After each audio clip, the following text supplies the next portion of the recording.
Bonsoir et bienvenue dans l'actualité hebdomadaire de l'Université Assane Seck de Ziguinchor. Au titre de cette semaine, le conseil d'administration de l'UAEZ s'est réuni ce vendredi 23 janvier à 9 h dans la salle des actes du rectorat. Au menu, l'élection du PCA et du vice-PCA et validation de projets structurants pour l'université. Ensuite, 3 jours d'ateliers de formation dédiés à l'intelligence artificielle pour le personnel administratif, enseignant et technique de notre université. Une initiative innovante portée par la direction des ressources humaines. Restez avec nous. Après ce jingle, nous développons en détail chacun de ces points majeurs.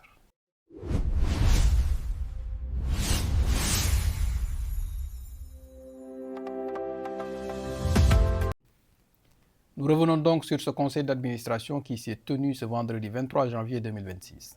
Cette instance suprême de gouvernance universitaire s'est réunie à partir de 9 h dans la salle des actes du rectorat, sous la présence effective de M. le recteur professeur Alassane Diédhiou et le professeur Abdoul Aziz Diouf, directeur général de l'enseignement supérieur. Cette session a été marquée par des nominations stratégiques importantes pour la gouvernance de notre institution.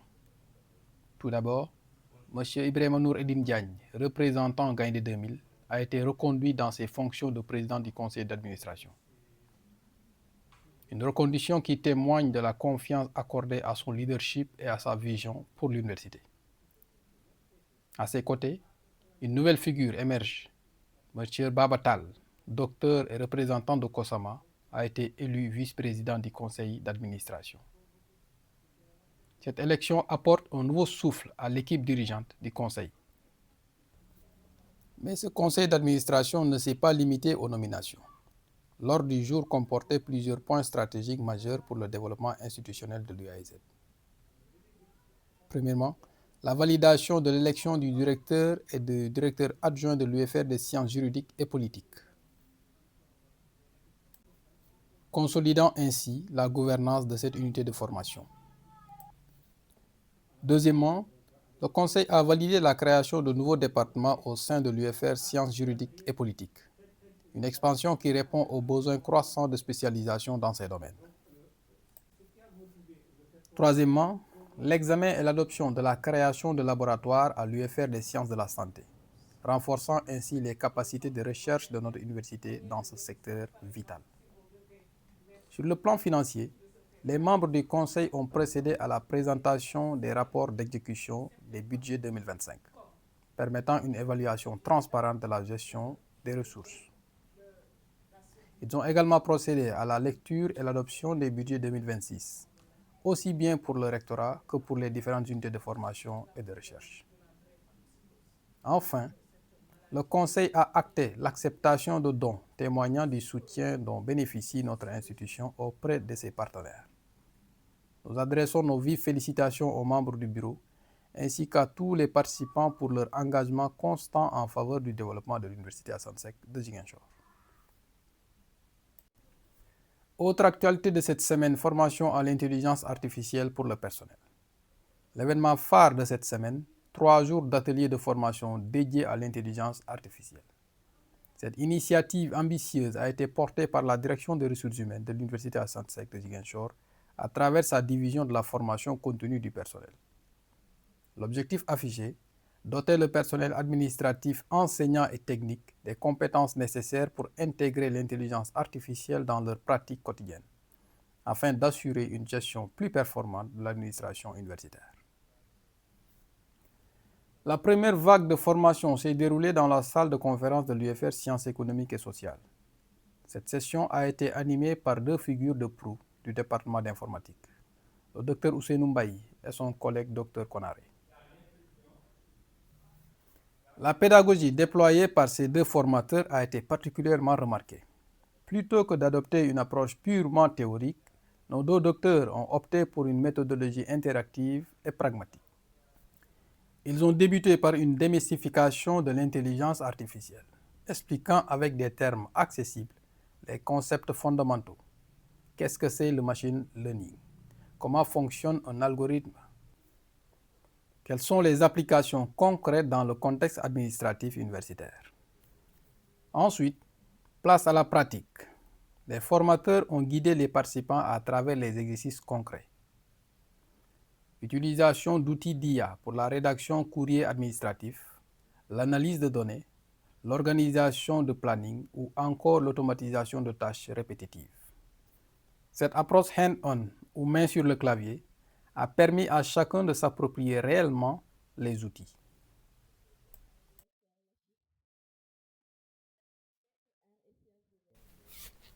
Le docteur Mbaye et le docteur Konaré ont également insisté sur les enjeux éthiques liés à l'utilisation de l'IA. Protection des données personnelles, transparence des décisions automatisées et maintien du jugement humain dans les processus critiques. Une dimension essentielle souvent négligée dans les formations techniques. La session s'est conclue par des études de cas spécifiques à l'environnement universitaire, permettant aux participants de projeter concrètement l'application de ces nouvelles compétences dans leur quotidien professionnel. Écoutons à présent Madame Ndiaye Tigidawage, secrétaire générale de l'Université Assane Seck de Ziguinchor. Donc, l'Université Assane Seck, à travers le rectorat, a tenu à organiser un atelier d'une importance capitale, un atelier de 3 jours qui portait sur l'utilisation de l'intelligence artificielle dans notre gestion quotidienne dans l'administration. Un atelier qui permet à l'administration de l'université de se mettre à l'ère de l'IA, parce que l'université Assane Seck de Ziguinchor, il ne faut pas l'oublier, a pour ambition quand même d'être leader dans une zone qui a tout à gagner dans le cadre de l'utilisation de cette IA-là. Et ce que nous voulons, c'est être précurseurs dans tous les domaines. Et quoi de mieux que de commencer par l'administration. Voilà. Et il faut dire que l'ambition de l'université, quand même, c'est d'abord de démystifier l'intelligence artificielle. Et comme je l'ai dit tantôt, nous avons constaté à travers cet atelier-là qu'il y avait beaucoup d'a priori, beaucoup d'appréhension de nos agents quant à l'utilisation de cette intelligence artificielle. Et cet atelier leur a permis de comprendre que l'IA n'est pas là pour remplacer l'homme, mais l'IA est un outil qui permet à l'homme d'être beaucoup plus performant, d'être beaucoup plus efficace et aussi de se concentrer sur des tâches qui ont plus de plus-value. Donc, ce sont les tâches secondaires qui sont confiées à l'IA, mais au final, c'est l'homme qui décide. Et ça leur a permis de savoir qu'au final, IA ou pas, l'homme reste au centre de tout. Voilà, donc là, je peux dire que c'est un lancement qui est là en test. Et ce qu'il faudrait d'abord faire, c'est de voir si effectivement cette formation-là a permis un changement de comportement au sein de l'administration. Parce que ce que nous attendons quand même de nos agents, c'est qu'au sortir de cette formation-là, que les dossiers soient diligentés, qu'il y ait beaucoup plus d'efficacité, de célérité, d'efficience aussi dans le traitement de nos dossiers. Parce que nous sommes dans une institution qui est assez particulière, avec une communauté composée d'étudiants et d'enseignants-chercheurs, de partenaires également. Et il est normal que ces personnes-là soient quand même accompagnées de la meilleure des manières. Et ce que nous attendons, et ce que nous allons aussi voir, parce qu'il ne suffit pas seulement de former, il faut aussi faire le suivi. Et nous allons nous atteler à voir si effectivement, comme je l'ai dit tantôt, il y a eu un changement positif quand même par rapport au traitement de nos dossiers au sein de cette administration qui est souvent accusée d'être lente et inefficace. Là également, nous remercions d'abord le recteur parce que c'est lui qui a bien voulu permettre que cet atelier-là se tienne et se tienne. Et remercier aussi la DRH à travers la division de la formation. Et remercier tous les participants qui ont bien voulu répondre présents. Parce que dans cette salle-là, nous avions aussi bien des secrétaires que des directeurs qui sont tous venus. C'est dire que vraiment, l'agent de l'université a compris l'importance d'apprivoiser, si je puis m'exprimer ainsi, cet outil-là qui est l'IA. Parce que, comme je l'ai dit, l'université, quand même, se doit d'être un précurseur. Parce que l'université Assane Seck de Ziguinchor ambitionne de rayonner au niveau de la sous-région. Et cela ne peut se faire sans passer par quand même l'IA. Donc remercier les formateurs qui ont été très pratiques. Il y a eu peu de théorie. J'ai eu à faire une formation sur l'IA et c'était assez théorique, on était un peu perdus, mais là, ils sont tout de suite entrés dans le vif du sujet et vous ressortez de cet atelier renforcé et vous êtes à même d'utiliser quand même l'IA dans les tâches qui vous sont confiées. De l'autre côté de la rue des UFR, à la salle de conférence de l'UFR Sciences et Technologies, c'est le professeur Youssou Dien, également du département informatique, qui a pris en charge la formation. Dans cette session, le public était plus diversifié encore. Professeurs, doctorants et PATS, personnel administratif, technique et de services, se sont retrouvés côte à côte pour explorer les multiples facettes de l'intelligence artificielle appliquées à leurs domaines respectifs. Pour les enseignants-chercheurs, le focus a été mis sur l'utilisation de l'IA pour la recherche scientifique. Analyse de grandes bases de données, modélisation prédictive, rédaction assistée d'articles scientifiques et veille bibliographique automatisée. Les doctorants, quant à eux, ont particulièrement apprécié les sessions sur l'utilisation d'outils d'IA pour la revue de littérature, la gestion bibliographique et l'analyse statistique avancée de leurs données de recherche. Quant au personnel administratif technique, ils ont découvert comment l'IA peut transformer leur quotidien. Gestion intelligente des emails, planification optimisée des ressources, maintenance prédictive des équipements et bien d'autres applications concrètes.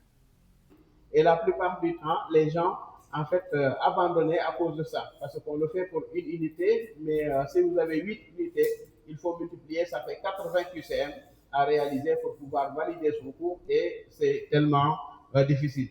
Et l'idéal, c'était de ne pas faire 10 QCM, mais plus de 10 QCM, mais comme les 10 c'est difficile, donc on avait fixé ça. Maintenant, on voit qu'il y a maintenant l'outil IA qui permet de faire 100 QCM en quelques secondes. Et donc, l'adaptation de textes pour des étudiants de différents niveaux. Vous avez un groupe d'étudiants en classe et on enseignait avec un seul niveau. Il y a souvent des étudiants qui sont largués, mais on est obligé de les laisser derrière parce qu'on n'avait pas le temps de pouvoir s'occuper de chaque groupe. Maintenant, avec l'outil IA, il y a la possibilité de pouvoir avoir des contenus qui sont adaptés à chaque niveau d'étudiant.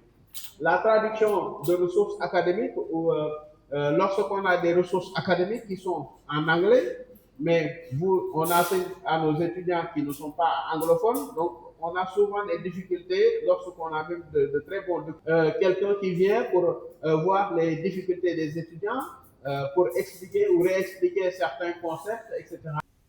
Moment fort de ces formations, la présence effective de M. le recteur professeur Alassane Diédhiou, qui a tenu à participer activement à cet atelier. Sa participation témoigne de l'importance stratégique accordée par la gouvernance universitaire à cette transformation numérique. Le recteur nous a fait bénéficier d'une leçon inaugurale portant sur les données personnelles, un sujet absolument crucial à l'ère de l'intelligence artificielle. Effectivement, on va avoir une charte qui va lier tous les utilisateurs de la plateforme de l'université. Maintenant, là, c'est l'aspect sociologique. Est-ce que Madame Maga m'a parlé un peu. Est-ce que nous avons une considération pour les données personnelles de façon sociologique? Je donne un exemple. Quand j'étais directeur de l'UFR, j'avais un numéro de téléphone que j'utilisais pour appeler que les collègues. Vraiment professionnel, je l'ai jamais donné aux étudiants. Mais un jour, c'est un étudiant qui m'appelle avec ce numéro. Je lui dis, si tu as donné ce numéro. Parce que ce numéro, je le donne seulement à des collègues étudiants.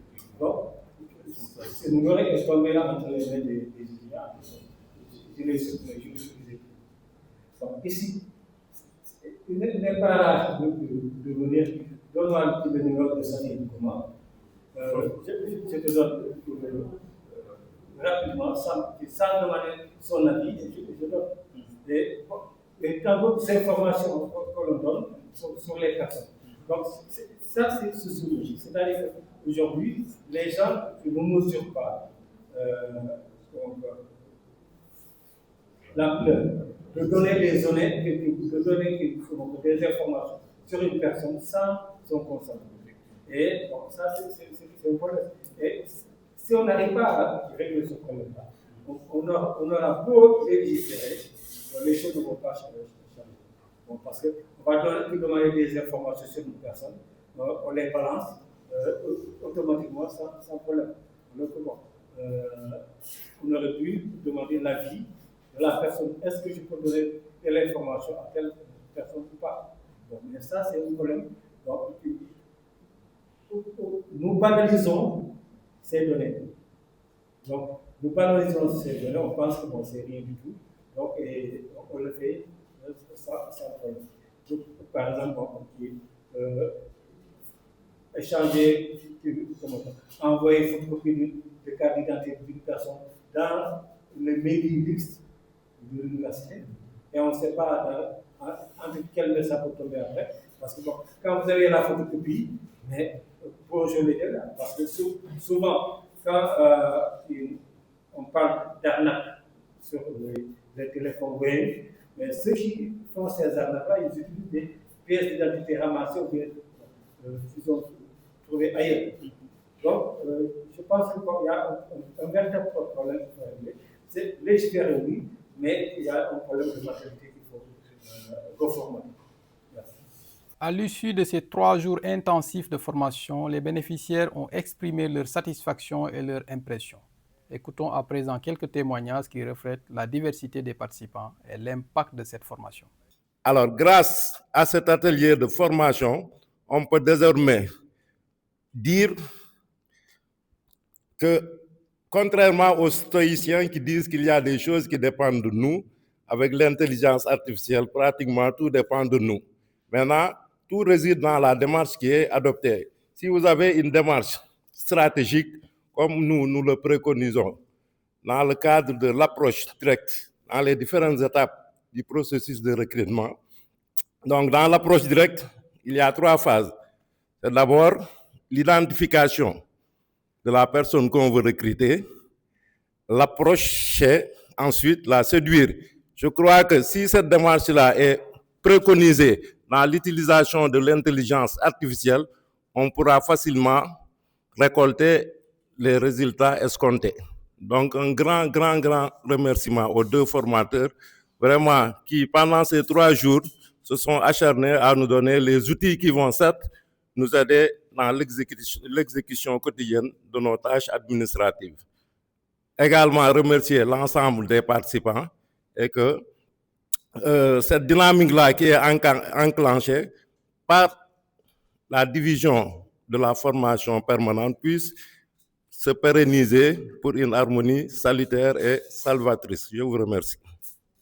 Tout d'abord, nous allons remercier l'administration rectorale par le biais du EG qui nous a permis d'avoir cette formation, les formateurs qui étaient très pertinents et les organisateurs de cette formation qui est la DRH. Maintenant, tout d'abord, c'est un outil qu'on connaissait, mais l'utilisation par rapport à nos tâches quotidiennes, nos tâches administratives, on l'ignorait vraiment pour moi-même. Et ça nous a beaucoup apporté et nous allons aussi l'appliquer pour améliorer notre travail quotidien. Merci beaucoup. Je saisis l'opportunité pour remercier l'administration rectorale, représentée par Madame la secrétaire ici présente. Remercier également l'équipe des ressources humaines, notamment la division de la formation permanente, qui a bien voulu initier ce thème à l'endroit du personnel administratif et technique. Remercier également messieurs les formateurs, Dr Mbaye et son collaborateur, M. Konaré, pour nous avoir vraiment accepté de nous dispenser pendant ces 3 jours un thème enrichissant, un thème nouveau en tout cas pour moi. J'ai beaucoup appris et un thème de formation à l'intelligence artificielle à l'heure où nous sommes qui puisse aider le personnel administratif et de technique à être efficient. Donc ça abrège vraiment les tâches et aide à l'atteinte efficiente des objectifs qui sont assignés à tout un chacun de nous. Comme vous l'avez dit tout à l'heure, quand c'est bien encadré administrativement, l'utilisation est objective et je ne fais que me réjouir de cette formation, de cette opportunité et souhaitons quand même que d'autres formations s'en suivent pour que le personnel puisse être beaucoup plus bonifié dans le travail. Voilà l'actualité qui conclut notre édition de cette semaine. Une semaine marquée par des décisions stratégiques importantes pour la gouvernance de notre université et par une initiative pédagogique innovante qui place l'UAEZ à l'avant-garde de la transformation numérique dans l'enseignement supérieur sénégalais. Nous vous remercions de nous avoir suivis tout au long de cette magazine. Si vous avez apprécié ce contenu, nous vous invitons à vous abonner, liker et partager cette émission avec votre réseau. L'actualité de l'Université Assane Seck de Ziguinchor ne s'arrête jamais. Retrouvez-nous sur nos différentes plateformes numériques et sur notre site web www.uaz.sn pour ne rien manquer de la vision universitaire. À très bientôt pour de nouvelles informations et excellente semaine à tous.